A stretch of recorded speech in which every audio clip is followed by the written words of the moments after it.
Hello, class. The leader that I'm familiar with is my current area manager at Amazon. His name is Dustin. Dustin has been shown to possess exceptional emotional intelligence.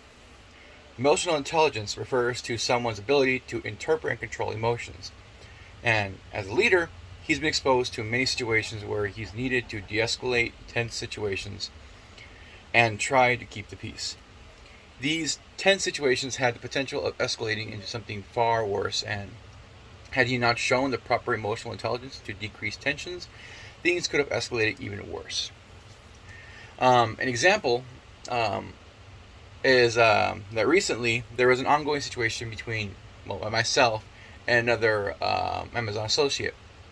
So this associate, for one reason or another, did not like nor respect me. She believed that I was the laziest process assistant on site and refused to work well with me. Um, Now, a little bit of backstory. My shift starts at 10, while her shift starts at 6 in the morning. By the time my shift comes in, there's barely any work left in terms of processing orders. Um, as a result, my shift focuses on different types of tasks. Uh, the, the first shift, which comes in at 6, will focus on outbounding orders. They'll process customer shipments and get ready to ship them out. My shift comes in at 10 o'clock, and as a result, we have to focus on inbounding orders, or we inbound new inventory. Um, so, the nature of my job, because of what time I come in, I have to hold what's called a stand up.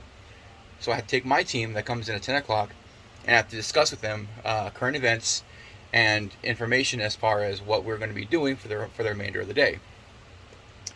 Um, she believed that we do nothing when we come in because we don't process any orders. But in reality, she just doesn't understand, or she didn't understand that what my job actually entails. She felt the best way to raise her concerns was to yell at me in the middle of the site. Um, she and in doing so, she voiced her opinions rather aggressively that I was the laziest PA. And so in this situation, I chose the best course of action would be to escalate it to my area manager, because with the kind of situation she was in, she would not have been receptive to any information or any kind of like explanation that I could have potentially provided. Um, Unfortunately, this meant that my manager had to handle the issue. Um, so he pulled her to his side. Dustin pulled her to the side and listened to her situation. He listened to both of our sides of the story. In doing so, he was able to show exceptional emotional intelligence. He listened to our sides, and then he used the information provided to him to de-escalate the situation. He understood the issue, and he moved to quell her concerns without disregarding them. He showed emotional intelligence, um, despite the aggressive nature of her approach.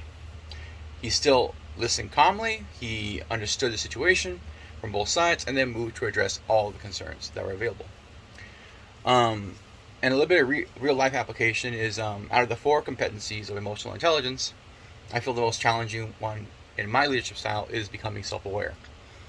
According to a article that I found by Uric, most people believe that they are self-aware. However, in reality, this is a very rare quality.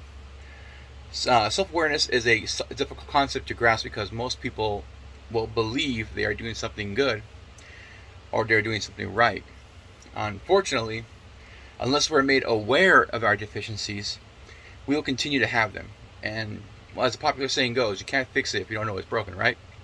So, um, the 2 specific goals that I have set for myself to improve on my own emotional intelligence is to be more aware of my team and how they interpret me, and to be more receptive on constructive feedback.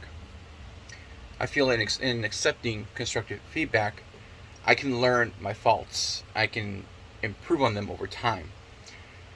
Finally, in becoming more aware of my team's image of me, I can improve on my own leadership ability. These are all critical traits that I believe any leader should have, and I aim to utilize this information to become a better leader.